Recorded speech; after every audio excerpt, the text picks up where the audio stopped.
Hey, good morning. Happy Thursday morning. We're getting started a little later than sometimes, but hey, we got a really exciting coffee session with you today. We are adding in a special thing each time we do it now on how exciting new research can benefit your health. So instead of just reacting to what people are requesting, we are doing that. Some of the topics that we're covering today are by request. We're adding a new section in on the newest research and how it can benefit you. So we know a lot of people don't have time to look through all the journals and all that stuff. So I'll kind of be your medical regurgitator of the research and all the stuff that can benefit you. Who am I? I'm Dr. Timothy Harcourt. I'm a chiropractic physician, third generation, 33 years, practiced in Fort Myers, Florida, 25 years in Pennsylvania. So I have to give you a little background. I'm also a researcher. I did research with Penn State University and actually came up with a tool to help patients determine percent improvement over time called the Sonoma method with Penn State. And we published a big article on that that's published in PubMed. So if you go into Ntrace PubMed, you can actually look our article up. If you put in Harcourt and Sonoma in caps, you'll see our article. What does that have to do with today? Well, because I have a background in research, I'm able to take a look at the current research and see how can that benefit my patients. And not only my patients, heck, you might be looking at this in Kalamazoo, in Timbuktu, who knows? If I can help you, that's really what it's all about. And by the way, hey, listen, if you don't have a good chiropractor in your area, I really highly encourage you to look somebody up. We can cover how to find out a good chiropractor in your area. Why don't we just start right there? We'll take a couple minutes to do that. So the first place to start is to ask your neighbors and your friends who's good in the area.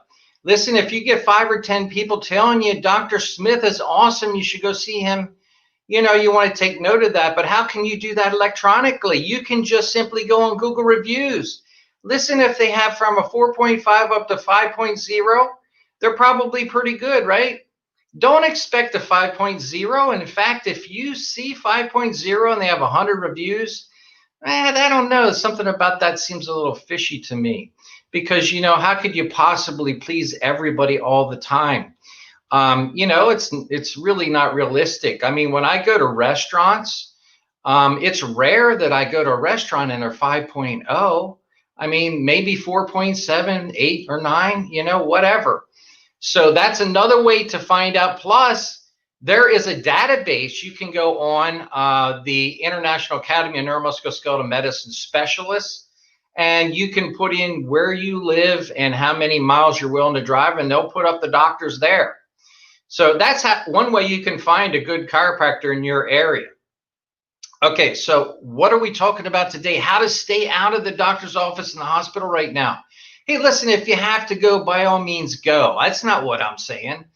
But if you can avoid having a problem first, why not, right? We all want to kind of stay away from that. You want to stay away from my office maybe. But the point is, what are some of the things that we can do on our own to drive our own health forward? Hey, listen, our health is up to us. It's not up to anybody else. It's not as simple as like going into the family doctor and say, fix all my problems. Doc, it doesn't work that way. Or going to the chiropractor and having him or her fix all your problems. So, the thing is, what can we do on our own to drive things forward? And then we're going to also talk about what the new research has to say, which is extremely exciting, I have to tell you. So first, sunlight exposure, right? What's the benefit of sunlight? Everybody always hears, it causes skin cancer and all this kind of, listen, you can't live without the sun, neither can I. So the thing is, we need sunlight exposure for vitamin D activation in our skin. That vitamin D has a direct correlation to our mental health. So when we have adequate vitamin D levels, it helps our bones. By the way, it helps bone integrity, strength and that type of thing with proper absorption from the gut. But it also helps our mental health. So you do need to get outside and be exposed by the sun. Some people are really sensitive to that. They have seasonal affectation disorder, man, and they're depressed if they don't get out in the sun. So what we're talking about here is places like Alaska. Listen, any chance you got to go outside and get some sun in Alaska, you better do it, right? Now, obviously, sometimes of the year they got more sun than we have. So that has to be kept in mind as well. But the point is, now, if you're in an area where you simply just don't have much sun, like in, say, in the wintertime in Alaska, and I don't know, I know it gets down to like just a few minutes of the day, I think, an hour or two, whatever. You can get light banks, and you can use those full spectrum light banks. They're very helpful. The next thing is an earth connection. Right now they're saying stay away from everybody, distance from everything, isolate yourself. I'm telling you to get dirty. What I mean by that, I want you to get dirty. Take your shoes off, go outside, walk in the earth. Get that geomagnetic exposure to the midbrain so that your biorhythms are in good order. Get connected. Everybody's talking about getting disconnected, right? Disconnect from everybody, social distancing, 6 mask, goggles, whatever. Okay, so we get that. We understand that that is important because of the virus, but what can you do for yourself? Listen, you're not going to get the virus by walking out on the ground, right? So when we say isolate, we're not saying isolate from everything.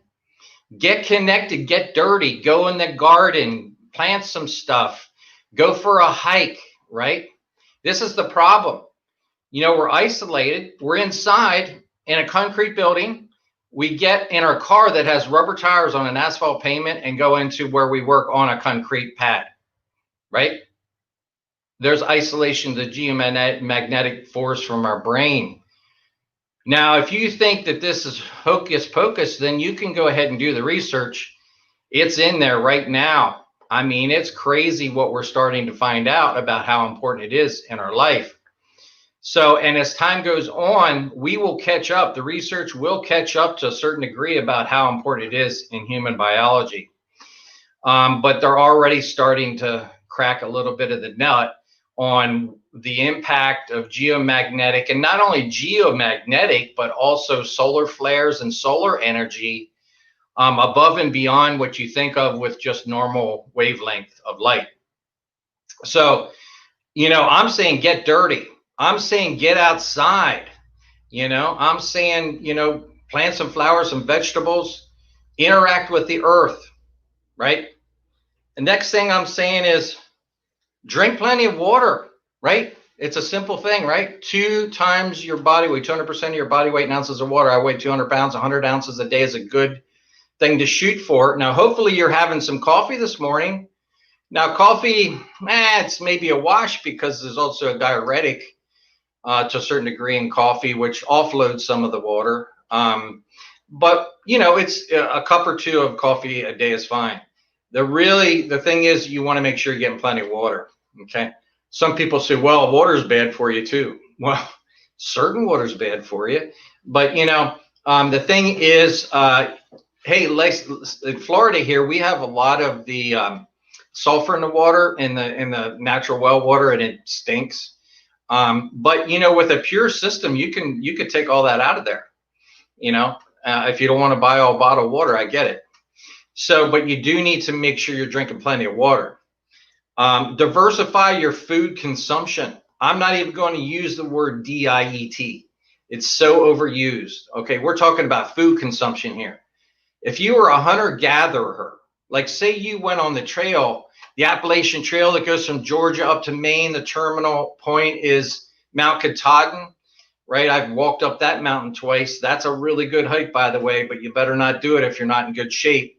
I can tell you that right now. I did it at age 34, and at age 54, it was a lot more fun at 34, just to let you know. But I made it.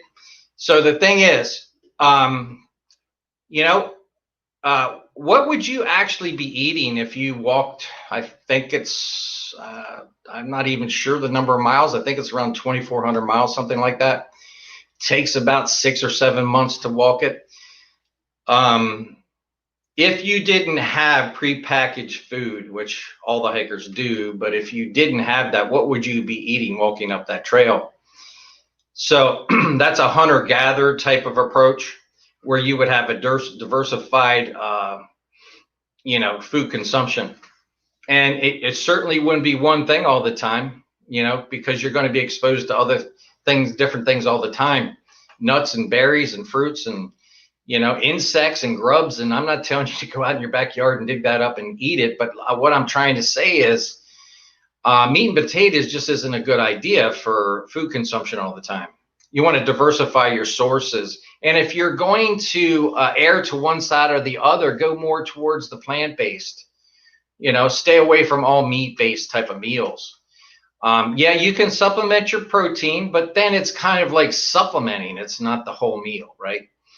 And of course, when you can, fishes, cold water fishes, because omega-3 is really a good idea. Salmon, cold water fishes is a great idea to do that.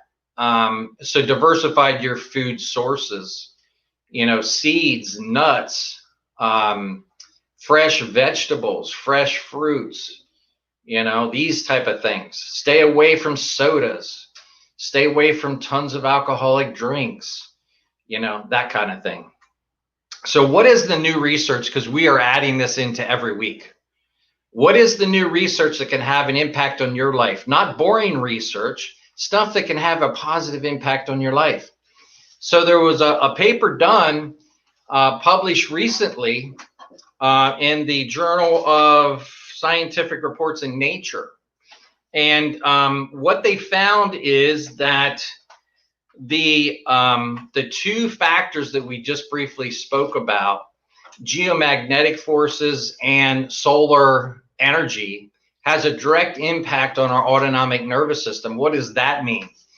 Our autonomic nervous system regulates our heart rate. So they actually measured heart rate variability in the presence of these different factors. And where I'm just going to make this simple. They have places all over the earth that can measure all this stuff. And they use that data to determine what kind of a change it made in the people that they were testing. So a very interesting study. You can look it up for yourself. The reality is that the sun and the magnetic force of the earth has a direct impact on our autonomic nervous system, either for the positive or the negative. So they found, like, if there was a blast, a solar flare blast, it increased our heart rate. Now, we weren't even thinking about that. Kind of like you go up the steps and your heart starts beating faster. You didn't have to say, okay, heart, beat faster, beat faster. It just does it automatically. That's why it's called the autonomic nervous system. It handles it on its own. Now, the reality is, though, we want to make sure that's balanced.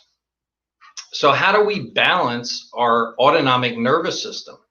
Because if we're too much on the sympathetic side, where we're fight or flight all the time, which is the way our society in America is, let's face it, then, we get high blood pressure and other problems, and, it can knock us off track with our health. So we want to balance in that autonomic nervous system. So that's why I'm saying get out and get connected to the earth, to the geomagnetic force of the earth, so that it can help to balance your autonomic nervous system. Get yourself reasonably exposed to the sun, which we all depend on. Don't overexpose yourself, obviously. Too much sun and burning our skin isn't a good idea either. Listen, it's a balance in everything we do, right? So that's the exciting thing about what we're talking about today, the research and how it's saying we need to get better connected to the earth and what it really means to our body. And listen, stay away from watching the news all day long. It's not helping you. That'll increase your heart rate in itself, right? Be aware of what's going on, but go ahead and do something about it. And I have to put this plug in for creativity. I know we did this about 8 weeks. You change your ecosystem inside your cerebral cortex by deciding you're going to create something every day that did not exist before you woke up. Yeah, that's completely different than sitting and watching the TV, everybody telling you what it is you're going to do and what you're not going to do. And if you don't do it, you're going to die, right? So, the creativity portion, what we decide to do in our life, can really empower us and give us a sense of control of our own life, right? And indeed, when you decide to be creative, you are under control.